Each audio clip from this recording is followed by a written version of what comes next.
সাধু বাবা, আমাদের একটা বাচ্চা হয় না বলে এই বুড়ো বয়সে আমাদের দেখার কেউ নেই। এই নে, এই আপেলটা তোর বউকে খাইয়ে দিলে তোর বউ ইয়াং হয়ে যাবে, তাহলে তোদের বাচ্চা হবে। বুড়ি, এই নাও আপেলটা খাও। আমি ইয়াং হয়ে গেছি। ও বুড়ো আপেলটা ধরো। আরে ও দাদু, বাড়িতে বউটাকে কচি মেয়ে নিয়ে রাস্তায় অসপ্রথমে হচ্ছে। একদম উল্টো পাল্টো বলবে না, এটা আমার বউ। আমাকে পাগল মনে হয়? হ্যালো, এই বুড়োটা তোমার কি হয় গো?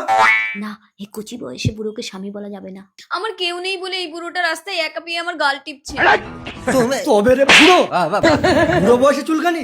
এই চলো, আজ থেকে আমি তোমার স্বামী। চলো হ্যান্ডসাম। ভুলে যেও না। সাধু বাবা, তুমি কি আপেল দিয়েছো? আমার বউ তো ছড়ি হয়ে একটা ছড়াকে নিয়ে পালিয়ে গেল। তুইও ওই আপেলটাতে কামড় দিলে ইয়াং হয়ে যাবি। আমিও ইয়াং হয়ে যাব। হ্যাঁ,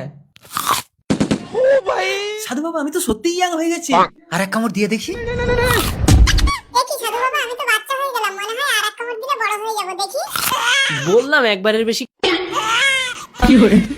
চুপ কর, কাঁদিস না, চল তোর বউর কাছে নিয়ে যাচ্ছি। দাঁড়াও, তোমার জন্য তোমার স্বামী বেশি ইয়াং হতে গিয়ে বাচ্চা হয়ে গেছে।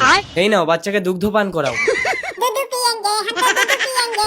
তুমি যে বাচ্চাটাকে নিয়ে নিলে, লোকে জিজ্ঞাসা করলে কি বলবে? বিয়ের আগে মা হয়েছে? এই তুমি চুপ করে তো, বাচ্চাটাকে ফেলে দেবো নাকি? বাচ্চা বাচ্চা বাচ্চা, একটা দিনেই বাচ্চার জন্য আমরা একসাথে শুতে পারি না। তোমাকে আনাটাই আমার ভুল হয়েছে। হয় তুমি বাচ্চা নিয়ে থাকো, না হলে আমাকে নিয়ে থাকো। হ্যাঁ যাও, আমি বাচ্চা নিয়ে থাকবো। তাহলে তুমি বাচ্চা নিয়ে থাকো, আমি চলে যাচ্ছি। কাঁদে না শোনা, না না না না। 20 বছর পর যাও, বেরিয়ে যাও। স্বামী, 20 বছর ধরে তোমাকে ছোটবেলা থেকে লালন পালন করে বড় করেছি। আজ আমি বুড়ি হয়ে গেছি বলে অন্য মেয়েকে তুমি বিয়ে করবে বলে আমাকে তাড়িয়ে দিচ্ছ। এই যাও তো, তুমি বুড়ি থেকে ইয়াং হয়ে অন্য ছেলেকে নিয়ে পালিয়ে গেছিলে, মনে আছে? হ্যাঁ ডার্লিং, বলো।